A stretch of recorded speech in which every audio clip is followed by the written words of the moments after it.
Welcome back to the Big Movie Mouth-Off. We're here at Bruvy Cinema Pub.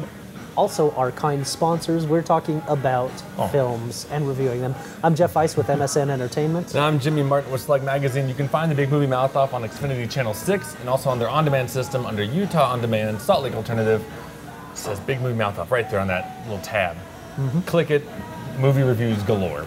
On this week's show, we'll be talking about the sort of revenge thriller Straw Dogs, a remake. We'll be talking about the noirish stunt driver thriller Drive.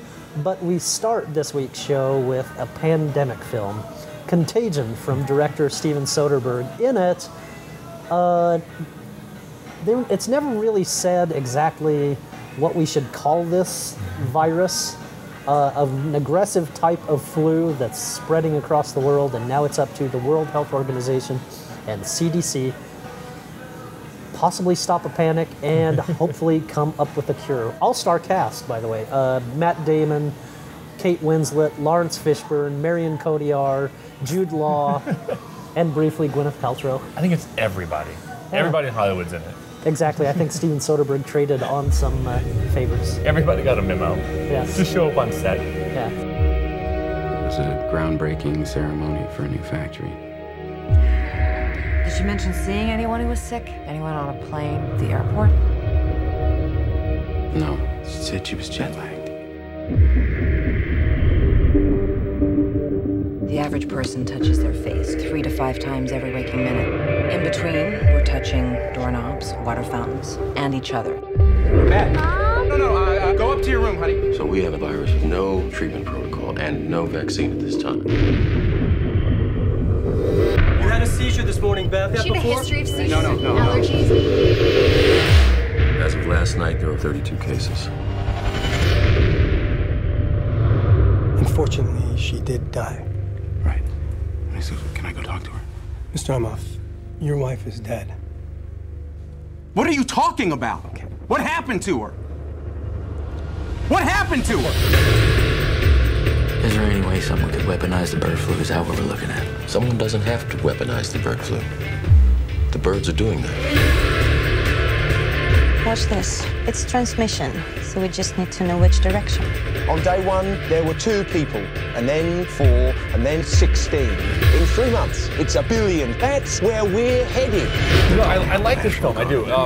It starts off really good. I mean, you've got Gwyneth Paltrow, mentioned briefly.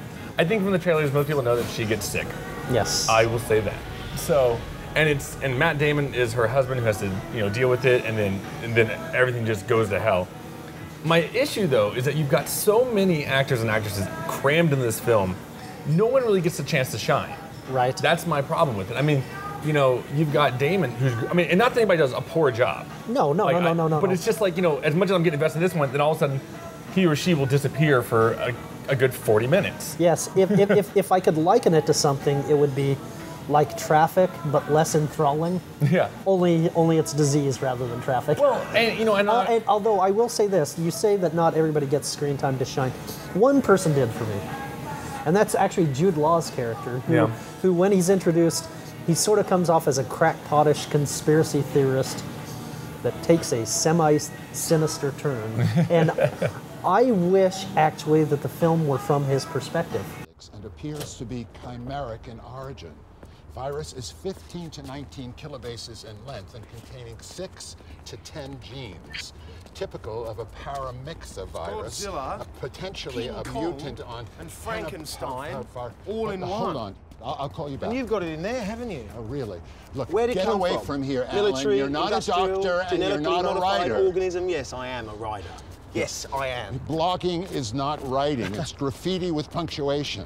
I am a journalist, and there's informed discussion on the blogosphere that this is a biological weapon. You want to talk to me, call my office and make an appointment.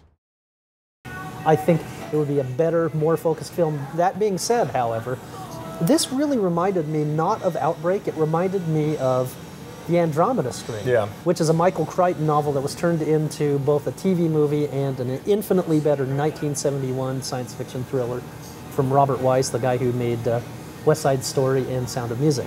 But well worth seeking out, by the way. For me though, it's you've got, like I said, so many actors and actresses, and without spoiling anything, it's an aggressive flu.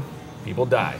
Yes. And so the problem with just because someone's a big star does not mean they're going to survive. Yeah, and I will give them credit for that. There are big stars who die in this film, but the problem is that, like I said, they don't have enough screen time.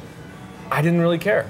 Yeah. I was like, yeah, just go on, whatever. I'm not invested in a lot of these characters. Like they're interesting, and I'd almost want to see their view of the Absolutely. film from all of them. Like that. I think there's just too many cooks in the kitchen. Absolutely, and certain characters actually could still be in the film, but minimalized.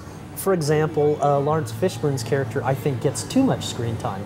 Absolutely. And too much personal life stuff that, frankly, I just didn't care about. Yeah, it just seems like drivel. I mean, and you mentioned Adrenaline Strand, and you really mentioned Outbreak, and I kind of compared it to Outbreak when I saw this film. And for Outbreak, it was much more terrifying to me, and there's a reason for that. And it's an element of getting invested in the actors, but also score.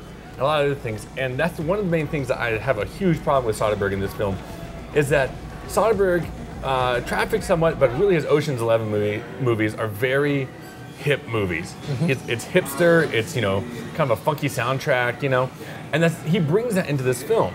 So when the virus progresses, instead of more of like a terrifying score to or nothing. Absolutely, or nothing. He puts this like techno beat with a very bass. And I'm like, this isn't really terrifying. It's just kind of a cool virus, and let's just watch this thing murder everybody. I know it kind of made me feel like I was playing Dr. Mario. For this kind of movie, I shouldn't be like, I shouldn't be like, man, let's see what this virus can do. I mean, with Outbreak, I'm like, dude, stop this thing, because if this happens in real life, I'm gonna lose my mind. Yeah. And this is going to be an odd complaint too, and I'll say this right now. Spoiler alert: the final scene of the film is showing us where or how the virus spread, which absolutely I think unnecessary. And not only that, but I'm not asking for a sequel. But if there were a possibility of a sequel, it went out the window with that. Yeah. Yeah, I remember seeing that because they actually say in the film we may never know where this came from. Yep. And you know what? They should have left it at that. Absolutely, it's more nebulous. It's more terrifying if we don't know. Exactly. It's the magician showing his trick, and I didn't want to see it. So whatever. But it's still, I mean, there are a lot of good elements to it. Yes. It kind of sound like we're dogging on it, but it's got some really creepy and effective moments, particularly towards the start. Yeah, oh, absolutely. It starts off very, very creepy. Yes. I give it 2 stars.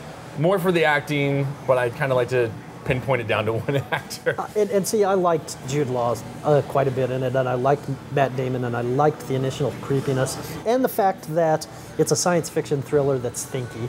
Yeah. And I like that. I'm a little more positive towards it than you are. 2.5 stars from me. All right. Well, when we get back, we'll take a peek at the remake of the 1971 film Straw Dogs.